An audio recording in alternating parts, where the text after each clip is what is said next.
When I was in Iowa, I went to the restaurant, and on the front page of the menu, it said, we make our own ketchups. They were bragging about their homemade ketchup. Honestly, I'm not sure that I knew ketchup was made. I think I thought that was an element. I thought that was K on the periodic table. It turns out that's potassium, which makes no sense at all. There's not even a K in that word. What, now you're gonna tell me RN is not for ranch dressing? Why don't you take a science class? I tried one of their homemade ketchups. It was not good. Now, granted, I think it was field ketchup, but...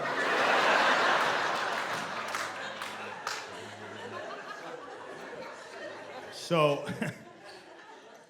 I don't know a lot about farming, I guess you can see. I mean, the closest thing that I do to farming on a regular basis is sometimes when I'm at the grocery store, I'll buy stuff out of the bulk bins.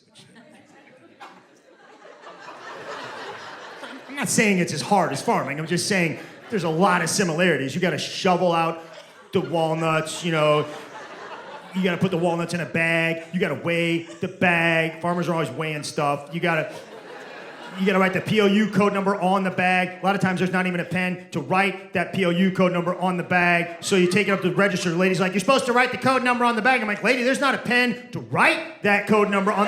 Honestly, now that I think about it, it's probably harder than farming. You don't have all those steps in farming. You don't have to deal with that lady. And why do I have to write the code number on the bag anyway? They're walnuts. If you work at a grocery store, you should be able to identify a walnut. That should be part of the hiring process. What's that right there? Oh, that's a pecan. Nah, you can't work here, man. You're fired. But they were like, no, we got to know whether they're organic walnuts or regular walnuts. I'm like, well, organic walnuts are $78 a pound, and I'm not a Saudi Arabian prince, so I'm pretty sure they're not organic walnuts. There's like 6 guys in the world that can afford organic walnuts, and none of them just used a frequent shopper card.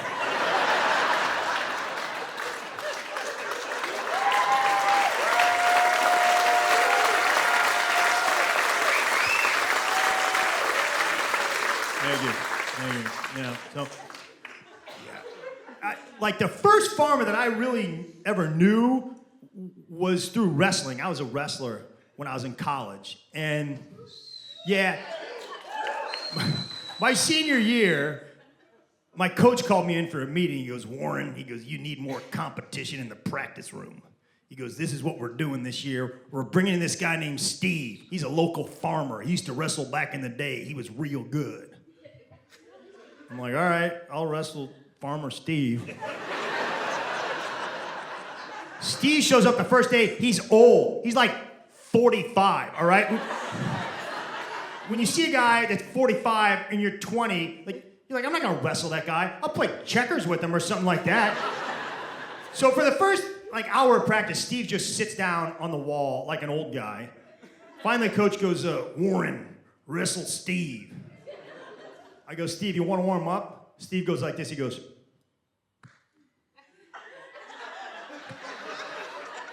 That's not a wrestling stance. I look at my buddy, I go, I don't want to hurt this old dude. And then they blew the whistle. Steve jumped about 1.5 feet in the air.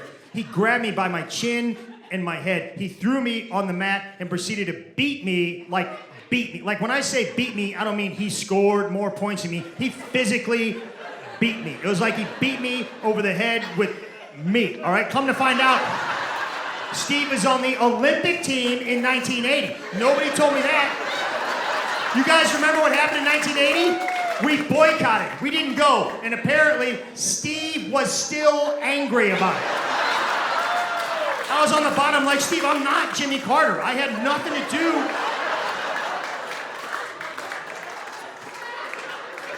If you guys don't remember what happened in 1980, that summer the Olympics were in Moscow, and in the spring the Russians invaded Afghanistan, and our president said, hey, if you guys don't get out of Afghanistan, we're not going to the Olympics. Now what he could have done was just sent Steve to Afghanistan.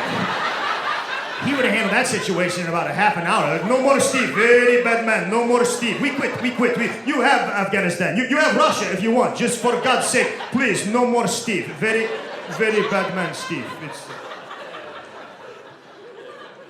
So yeah, man, that's That's my limitation of farm knowledge. Steve, you know. And it wasn't pleasant. Right? But I've been trying to learn. Ever since those bean pickers made fun of me, I've already learned some stuff. I learned this, corn, that is the #1 cash crop in the United States. I didn't know that, mostly because I don't know what a cash crop is. I think it means like corn, that's a very popular vegetable, so the corn farmers, they only accept cash, whereas your lesser vegetables like a Brussels sprout, they'll take Diners Club. You could use a TJ Maxx card for some asparagus, I'm pretty sure. I also learned this, if you're hanging out with a bunch of farmers and one of them has their fly down, just say, hey man, your fly's down. Don't say, somebody forgot to shut the barn door. They flip out. Randy, I told you to shut that? That's our livelihood?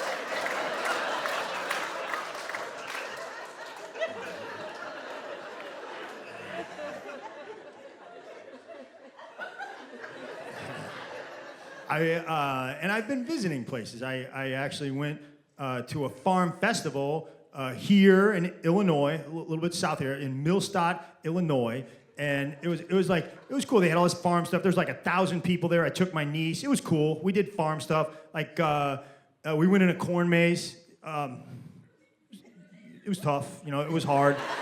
It was way harder than the cabbage maze. I mean, that was. I can see it all from here. We you know, we sat on a hay bale and watched a country band, and that's the only chairs they have at a farm festival is a hay bale. You know, I felt guilty because, you know, the horse is probably looking at you like, yeah, man, I was gonna eat that. You know, you sit on me all day long, now you wanna sit on my food. Anything else you wanna sit on? Oh, hey, those are pony rides over there. You wanna sit on my kids? Thanks a lot, you jerk. But we're sitting on this hay bale, and this guy comes up. He goes, "They're getting ready to shoot the pumpkin." I don't know what that means, but I'm in. It sounds.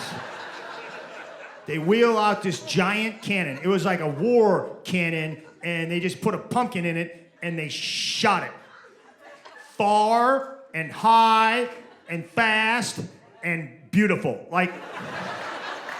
I went to the Grand Canyon a couple months ago, and if you haven't been, go, because it's breathtaking. But after about 6 minutes there, I was like, I wish they had a pumpkin cannon. I mean, it's nice and all, but after a while, it's just rocks. I mean, shoot some vegetables, give me some action.